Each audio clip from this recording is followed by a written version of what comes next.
Hello friends, now we are going to see about SOAP and REST. So first we will see the definition first. So now we are going to see about the definition of SOAP. There is nothing but a simple object access protocol. There is nothing but a protocol and it has set of rules. It should be followed while creating the web services, and it was designed before the REST. It was designed mainly for exchange the data between the programs, and especially the programs can be language independence and platform independence. For that purpose only it was created. The SOAP was created. It came to picture, and now we are going to see about the definition of REST. That is representational state transfer. REST is an architectural style. The SOAP was, that is a protocol, but this is an architectural style, and any web services it follows the REST architecture. Then we are calling that one as RESTful web services. RESTful web services uses HTTP methods, that is get, post, put and delete. And before see about the difference, now we will see about the common first. So why we are going for the REST and SOAP?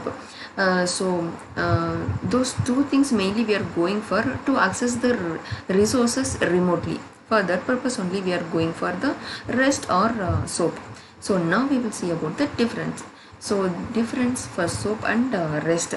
So if we talk about the style, there is nothing but we have already seen there is a protocol and there is a architectural style, and this SOAP supports XML only, but the REST supports text and XML and HTML and JSR format, etc.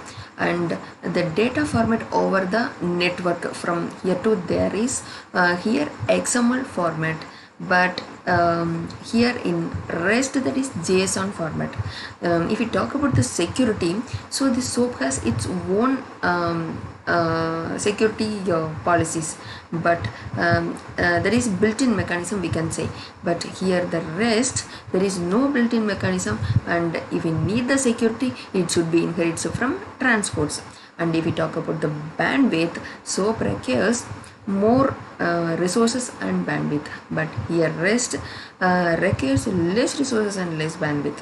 And if we talk about the cache, here the SOAP, the data cannot be cached, but here the data can be cached in REST. And the SOAP can't make use of the REST, but if we come to the REST, the REST can use the SOAP mechanism because there is a architecture. So the REST can use like a protocol, HTTP or SOAP like that. We can make use of the SOAP in REST. And this SOAP uses service interface to expose a business logic. Here REST uses URI to expose a business logic. And if we talk about the preference, the SOAP is less preference than the REST, but here the REST is more preferred than SOAP. So application, in which application it will be used means SOAP it used in enterprise application and the REST used in internet application. So now we will come to see the example. So the sample we can imagine like a envelope cover for the SOAP.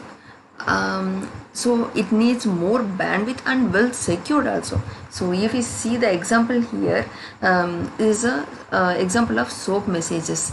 So it contains the envelope and header part and body parts. That's why it needs a more bandwidth. But SOAP has its own secured policies, so it is well secured. So next we will see the example of REST. REST we can imagine like a postcard. So it's a light bandwidth, but we can't make sure the security wise. So this is an example of because this is JSON format, so here we can see the example of the REST. So now where we can use the SOAP, it means if it is if you need the security well secured and the stateful, then we can go for this SOAP. And where we can use the REST means if it is limited resources or bandwidth and stateless and caching we need to implement and easy coding, then we can go for REST. No, thank you so much.